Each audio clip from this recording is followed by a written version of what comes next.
ADHD는 크게 세 가지로 나누는데 부주의 우세형과 과잉 행동 및 충동성 우세형, 그리고 복합형으로 세 가지로 나누고 있는데요. 그 중에 과잉 행동이라는 것은 행동이 과도하게 많은 것을 말합니다. 차분하게 있지 못하고 부산하게 움직이는 특징이 있죠. 남자아이들에게 많으면서 과잉 행동은 밖으로 드러나기 때문에 그 증상을 뚜렷하게 잘 알 수 있어요. 그리고 사회적, 가정적으로도 많은 과잉 행동 때문에 많은 문제를 일으키게 되고, 반항 행동으로 학교에서 징계를 받거나 사고로 인해서 부상을 당하는 경우도 많으며, 부모님들의 양육 스트레스가 상당히 많은 편입니다. 그리고 충동성이라는 것은 절제하지 못하고 욱 하는 충동성의 경향을 가지고 있는 것을 말하는데, 특징으로는 기다리는 것을 힘들어하고, 말할 때 갑자기 끼어들고, 질문을 끝내기도 전에 대답하는 모습으로 나타납니다. 그래서 성급한 실수가 자꾸 부정적이거나 파괴적이고 위험한 결과를 초래하는 경우도 많습니다. 그리고 우리가 가장 많이 알고 있는 주의력 결핍이라는 것은 집중을 유지하는 능력, 즉 집중을 유지하는 능력이 결핍되는 것을 말하는데요. 보통 이런 아이들의 특징이 산만하고 오랫동안 집중을 못하는 특징이 있죠. 흔히 또래 아이들보다 성적이 좋지 못하기 때문에 보통 검사를 하다 보면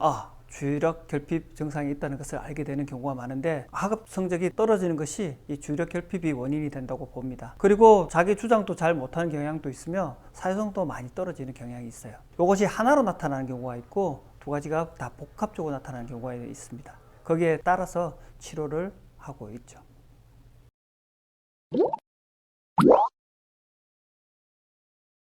저희 한의원에서는 세 가지 진단법을 쓰고 있습니다. CAT 검사, 아세바 검사, 뇌파 측정. 세 가지 검사를 하는 것은 좀 더 정확하게 분석을 하기 위해서 하는 거고요. 일단 먼저 CAT 검사를 설명해 드리면, 아동과 청소년의 주의력을 종합적이고 객관적으로 평가하기 위한 검사법으로서 단순 주의력, 선택 주의력, 지속 주의력, 분할 주의력, 작업 기억력 등 5가지 종류의 주의력을 6가지 검사로 살펴봅니다. 특징은 각 주의력의 수준을 파악할 수 있고, 주의력 결핍, 충동성에 대한 객관적인 평가를 할 수 있다는 장점이 있습니다. 그리고 두 번째, 아세바 검사라고 하는 것이 있어요. 전체, 요거는 아세바 검사는 단순하게 한 연령대만 보는 것이 아니라 전 연령대를 개인을 대상으로 행동 문제를 평가하는 검사법입니다. 행동 문제 부분, 개인의 적응 상태, 사회 능력, 개인이 가지고 있는 강점까지도 폭넓게 검사할 수 있고, 부모님의 평가나 의견의 도움을 받을 수 있다는 장점이 있습니다. 그리고 저희 한의원에서 또 하나 더 추구하는 것이 뇌기능 검사가 있습니다. 즉 뇌파 검사입니다. 대뇌 피질을 구성하는 신경세포의 정기적 활동을 두피에서 정밀하게 측정하는 검사법으로서 어떠한 외부적 자극도 주지 않은 상황에서 두뇌, 즉 대뇌 피질의 두뇌에 있는 두뇌 신경세포들이 정기적 과학적 활동을 측정함으로써 그 고도의 사고, 판단, 정보 처리를 가늠할 수 있는 측정법입니다. 이 세 가지 검사법을 통해서 ADHD의 정도라든지 어디에 단점이 있는 거예요, 어디에, 그러니까 어느 뇌 부분에 문제가 있는지를 파악을 해서 치료에 임하고 있습니다.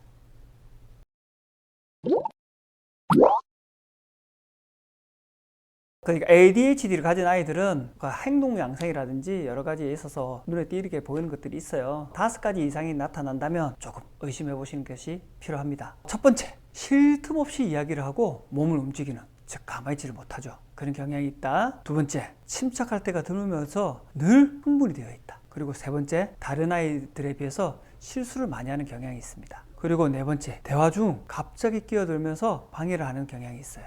그리고 5번째, 독서나 놀이를 할 때 꾸준히 하지 못해요. 하지만 관심 있는 분야에서는 오랫동안 집중하는 경향이 있기 때문에 어떤 부위에 집중한다고 해서 ADHD가 아니라고 하고 생각하시면 안 돼요. 그리고 6번째, 늘 하던 일을 잘 잊어버릴 때가 있어요. 그리고 7번째, 조금이라도 복잡하거나 어려운 일은 하려고 하질 않아요. 시도도 하지 않습니다. 8번째, 자신의 차례를 기다리지 못해요. 그리고 9번째, 과한 에너지가 넘쳐요. 10번째, 상대방의 말을 자르고 자신의 할 말을 하는 경우가 상당히 많습니다. 그리고 11번째, 장난이 너무 심해서 친구들과의 트러블도 많아요. 그리고 12번째, 조심성이 없어서 늘 위험에 처할 때가 많습니다. 잘 다친다는 거죠.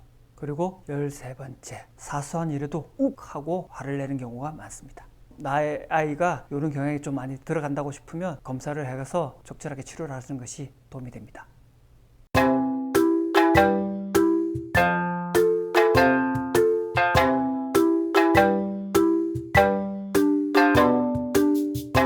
가장 중요한 거는 빨리 발견하고 빨리 치료하는 것이 좋죠. ADHD 진단이 너무 늦어지게 되면 치료도 늦게 되게 되겠죠. 학교와 가정에서 그런 아이들이 늘 혼나고 친구들도 하고 트러블도 생기고 하니까 부정적인 피드백을 많이 받게 돼요. 그런 피드백에 누적이 되다 보면 아이들의 자존감도 저하되고 애들이 우울함도 느끼게 되고 반항심도 커지게 되는 가능성이 높습니다. 뿐만 아니라 어린 시절에 ADHD를 알지 못하고 성인까지 ADHD가 이어지는 경우는 사회생활에서도 적응을 못하고 그로 인해서 우울증이나 알코올에 의존하거나 약물에 의존하는 위험을 겪을 수도 있어요. 가장 중요한 거는 내 아이가 뭔가 집중력도 떨어지고 충동성도 너무 억제하지 못하고 한다면 빨리 진단을 받아보고 빠른 치료를 하는 것이 중요하다고 생각합니다. 빠른 진단과 빠른 치료가 가장 아이들의 행복한 사회생활을 위해서 그리고 행복한 개인생활을 위해서는 아주 중요하다고 생각합니다.